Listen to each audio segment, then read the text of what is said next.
Thank you very much, Bonnie, and thank you one and all for your attendance here. I want to express my gratitude for all the efforts that the students made, the organizers, the leaders, and the supporters of the leaders to make this such a wonderful, wonderful event. And I'm sure I speak for all of my faculty colleagues when I express my gratitude. I'm sorry these are closing remarks titled because I feel these are opening remarks. Opening in that I want to have us reflect in a certain sense on the ideas we've heard today and look at them as opening ourselves to where we go next in our personal lives and our careers. And to do that, I would like to refer to the ancient Greek world of mythology, and you may know, some of you probably know all too well, about the Trojan War. This was the great war between the Greeks and the Trojans, the source of many of our common thoughts today. You may not know how that war got started, and the way it got started was there was an argument between three goddesses over who was the most beautiful. And to decide who was the most beautiful, they recruited the son of the king of Troy, whose name is Paris, and he was to judge that. A little bit like the Bachelor and Bachelorette, or Who's Got Talent. But wouldn't you know it, there was a bribe given. And the bribe made by the goddess of love was that Paris could have the most beautiful woman in the world. Well, he was suborned by that bribe and chose the goddess of love. Unfortunately, he did not have a lawyer look at the agreement that the goddess of love gave, because it turned out the most beautiful woman was already married to somebody else. Well, there was a lot of legerdemain and so forth in which Paris got the most beautiful woman but angered the husband of that, and he went off and fought the Trojan War, which turned out to be a great tragedy for everybody concerned, but most especially, of course, for the Trojans who lost the war.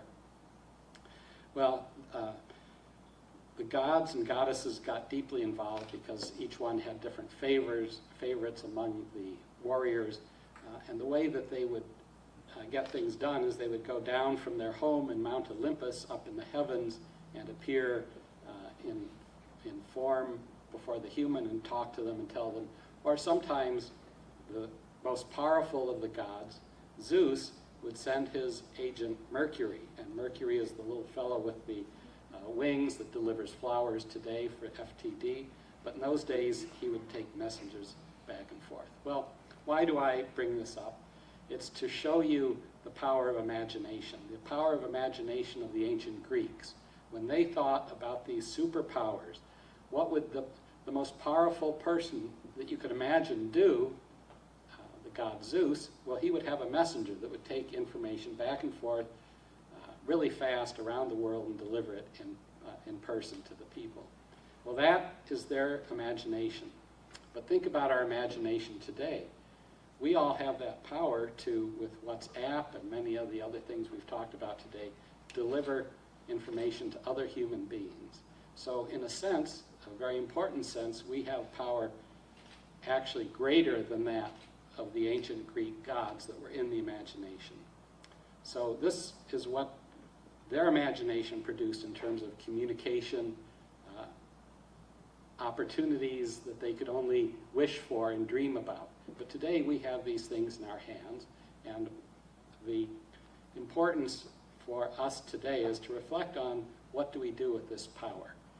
Now, we heard earlier this afternoon about ethics, and I thought that was a very fruitful discussion about how we should be guided. But I think